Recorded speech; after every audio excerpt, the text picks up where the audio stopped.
Perdagangan saham di Bursa Efek Indonesia baru saja ditutup. Kita akan membahasnya bersama Ekuator Suwarna Investama.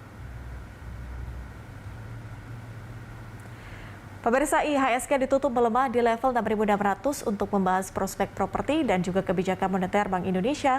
Kita telah bergabung dengan Hans Kui, Direktur Ekuator Suwarna Investama. Mas Hans, kalau melihat pergerakan indeks hari ini sempat turun Mas di lebih dari 1,1% begitu ya, atau mencapai 1,4%. Sentimen apa sebetulnya yang memacu investor melakukan jual Mas? Karena kalau kita lihat dari data investor asing sendiri sebenarnya hari ini mencatatkan net buy.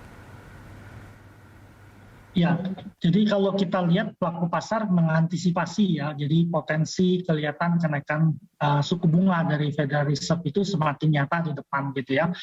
Minggu lalu ada speech dari Jerome Powell yang mengindikasikan memang mereka akan menaikkan suku bunga gitu. Kemudian beberapa pejabat Fed menambahkan mereka mungkin bisa menaikkan bunga 3-4 kali. Jadi ini yang jadi perhatian pasar. Sebenarnya pelaku pasar menanti pertemuan Federal Reserve 25 dan 26 Januari ini. Dan diperkirakan memang Federal Reserve ini akan memberikan indikasi awal kira-kira apa yang akan mereka lakukan. Nah, mengingat bahwa kemarin pembacaan inflasi itu menunjukkan inflasi Amerika itu naik di 7% ya. Ini adalah periode tertinggi dia mungkin dalam 40 tahun terakhir gitu ya. Jadi inflasi di atas 7%. Dan indeks inflasi di sektor produsen itu memang melambat sedikit ya, dari tadinya 0,4 jadi 0,2, tapi inflasinya masih 9,7 gitu. Jadi inflasi Amerika yang tinggi, kemudian potensi kenaikan Fed Fund Rate yang mungkin akan sangat mungkin dimulai pada bulan Maret gitu ya.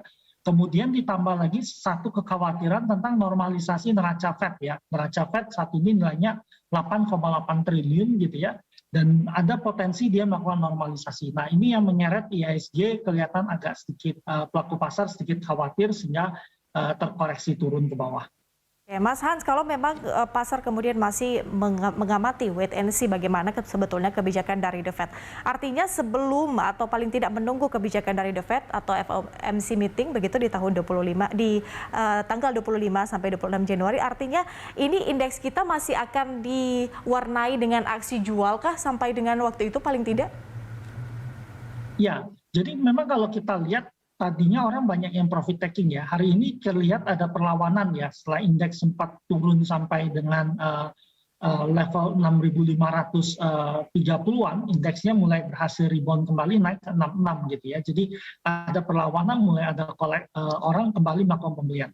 Kita melihat Dow Jones kemarin tutup, tapi Dow Future itu merah tapi tipis ya. Jadi tadinya saya pikir kalau hari ini turun koreksinya agak dalam, besok kemungkinan market kita akan rebound. Tetapi hari ini marketnya udah naik sehingga shadow di bawah cukup panjang, kemungkinan market akan sedikit flat ya, sambil menunggu bagaimana kira-kira keputusan bank sentral kita melihat hal ini, kemudian potensi bagaimana rupiah yang mungkin lambat-lambat mulai melemah gitu ya. Kemudian kita melihat yang cukup penting adalah yield obligasi Amerika ya, tenor 10 tahun itu udah naik ke 1,82 ya, posisinya ini cukup tinggi. Dan beberapa orang memperkirakan ini akan mencapai 2% ya, menjelang kenaikan suku bunga Federal Reserve gitu. Jadi ini tentu kalau yield Amerika naik, tentu menyebabkan yield di dalam negeri juga bergerak naik. Sehingga investasi di saham mungkin kurang menarik, sehingga orang melakukan switching dulu ke obligasi. Oke, Mas Hans, berbicara sedikit soal surplus neraca dagang di 2022 ini Mas, dengan kemudian proyeksi harga komoditas yang tidak naik dibandingkan dengan tahun 2021 ya, yang kemudian naik cukup tinggi, dan juga impor yang tumbuh dipacu dengan daya beli. Bagaimana tren surplus neraca dagang kita di tahun 2020 ini? Ya, kemarin kita udah lihat tren surplus kita udah melambat ya kemarin. Jadi agak menyempit di bawah ekspektasi gitu ya. Terlihat bahwa ekonomi dalam negeri mulai berjalan sehingga impor kita naik. Di sisi lain komoditas tidak naik lagi terlalu tinggi seperti tadi yang disampaikan. Sehingga memang surplus kita cenderung melambat gitu. Kita harus melihat bahwa di global mereka sudah menyampaikan bahwa gangguan supply chain ini mungkin akan berakhir di kuartal kedua. Artinya ketika supply chain gangguannya berhasil diantisipasi, harga komoditas itu mungkin nggak akan terlalu tinggi ya posisinya. Biarpun kita masih melihat bahwa sesudah periode pandemik, ekonomi akan tumbuh dalam satu dekade ke depan ya dalam pertumbuhan yang cukup kencang. Sehingga kemungkinan komoditas itu masih tetap dalam grand super cycle kenaikan. Tetapi kenaikannya mungkin nggak akan setinggi tahun lalu. Jadi dengan hal seperti ini memang kita melihat bahwa surplus neraca perdagangan kita cenderung akan lebih menyempit gitu ya, seiring dengan ekonomi yang akan tumbuh. Tapi tentu sekarang yang sangat penting bagi kita adalah Omicron ya. Jadi kasusnya merangkak naik gitu ya.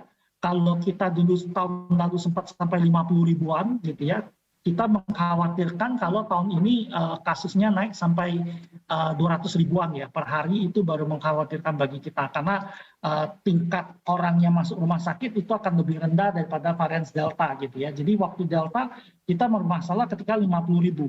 Sekarang kita perkirakan baru bermasalah kalau di atas 200 ribu. Jadi ini masih ada spare cukup jauh ya. Jadi harapannya puncak kita tidak mencapai angka 200 ribu tadi. Oke, kasus Omicron nampaknya masih juga mempengaruhi pergerakan indeks ataupun respon dari pasar.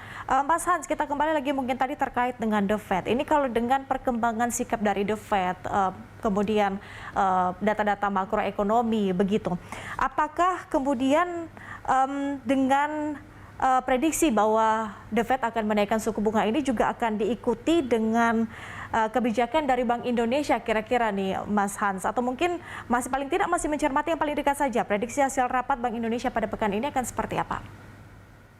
Ya, jadi kalau pertama kita lihat pada periode kali ini The Fed ada pertemuan 25-26, kemungkinan dia akan stay suku bunganya, jadi belum ada perubahan karena dia baru melakukan pengurangan QE yang mereka lakukan.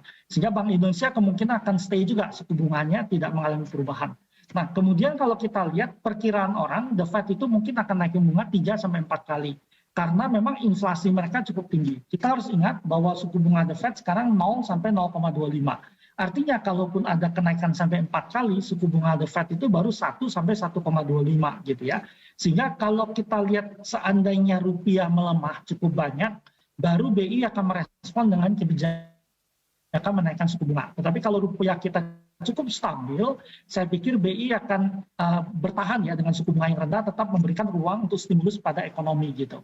Jadi kita akan melihat nilai tukar kita. Tapi kita perkirakan mungkin BI akan merespon dengan kenaikan tahun ini 2 kali kenaikan ya. Kalau The Fed melakukan 4 kali kenaikan suku bunga.